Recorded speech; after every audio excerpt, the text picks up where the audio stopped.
భారత వాతావరణ శాఖ తెలంగాణకు సంబంధించి భారత వాతావరణ శాఖ హైదరాబాద్ కేంద్రంగా ఇస్తున్న రిపోర్ట్ మీరు చూస్తే కనుక ఈ 2 రోజులు కూడా అంటే 19, 20, 21 ఈ 3 రోజులు కూడా పొడి వాతావరణం ఉందంటూ కూడా భారత వాతావరణ శాఖ చెబుతోంది. ఆ తర్వాత అంటే 22 నుంచి చూసుకుంటే తేలికపాటి నుంచి మోస్తరు వర్షాలు అక్కడక్కడ కురిసే అవకాశం ఉందంటూ కూడా భారత వాతావరణ శాఖ చెబుతోంది. 22 నుంచి 23వ తారీఖు వరకు కూడా అంటే 21 ఉదయం 8:30 నుంచి 23 ఉదయం 8:30 వరకు చూసుకుంటే తెలంగాణ రాష్ట్రంలో తేలికపాటి నుంచి ఒక మోస్తరు వర్షాలు అక్కడక్కడ కురిసే అవకాశం ఉందంటూ కూడా చెప్తున్న నేపథ్యం. ఈ నేపథ్యంలో తెలంగాణకు సంబంధించి ఇండివిజువల్ రిపోర్ట్ చూసే ప్రయత్నం చేద్దాం. అంటే ఏ జిల్లాల మీద ఇంపాక్ట్ చూపించే అవకాశం ఉంది అనేది ఆ రిపోర్ట్ మీరు చూస్తున్నారు. Here it is.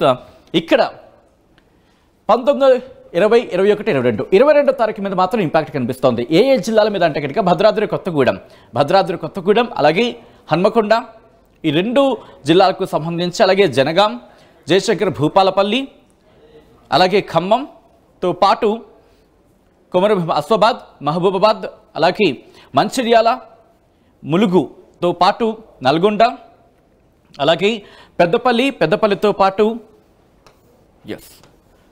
అలాగే సూర్యాపేట, ఇలా కొన్ని జిల్లాలకు సంబంధించి వరంగల్, ఈ జిల్లాలకు సంబంధించి మాత్రం భారత వాతావరణ శాఖ గ్రీన్ అలర్ట్ ఇస్తున్నప్పటికీ కూడా లైట్ టు మోడరేట్ రెయిన్ఫాల్ అంటూ చెబుతోంది. అంటే తేలికపాటి నుంచి మోస్తరు వర్షాలు కురిసే అవకాశం అక్కడక్కడ ఉందంటూ కూడా, ఐసోలేటెడ్ అంటే అక్కడక్కడ కురిసే అవకాశం ఉందంటూ కూడా భారత వాతావరణ శాఖ అంచనా వేయడం జరుగుతోంది.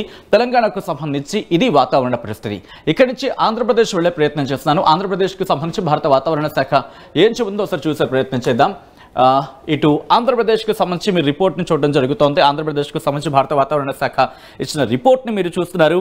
ఇక్కడ ఉత్తర కోస్తా ఆంధ్రకు సంబంధించి మీరు చూసారు, అక్కడ ఎల్లో అలర్ట్ ఇచ్చింది. అంటే ఎల్లో అలర్ట్ అంటే కాస్త సంసిద్ధత వ్యక్తం చేయాల్సిన పరిస్థితి. ఇక్కడ 2 డిఫరెంట్ వర్షన్స్ అయితే ఉన్నాయి. ఆ 2 డిఫరెంట్ వర్షన్స్కి సంబంధించి కూడా మాట్లాడుకునే ప్రయత్నం చేద్దాం. బట్ అంతకన్నా ముందు మీరు చూస్తే కనుక ఇక్కడ మీరు చూస్తే ఇదిగో శ్రీకాకుళం నుంచి మొదలు పెడితే లైట్ టు మోడరేట్ అంటూ చెబుతున్న పరిస్థితి. కొన్ని సందర్భాల్లో థండర్ స్టార్మ్స్కి సంబంధించి కూడా హెచ్చరికలు జారీ చేస్తున్న పరిస్థితి ఉంది. అంటే శ్రీకాకుళం, పార్వతీపురం రేపటి నుంచి ప్రభావం మనకి కనిపించే అవకాశం ఉందని కూడా భారత వాతావరణ శాఖ చెబుతోంది.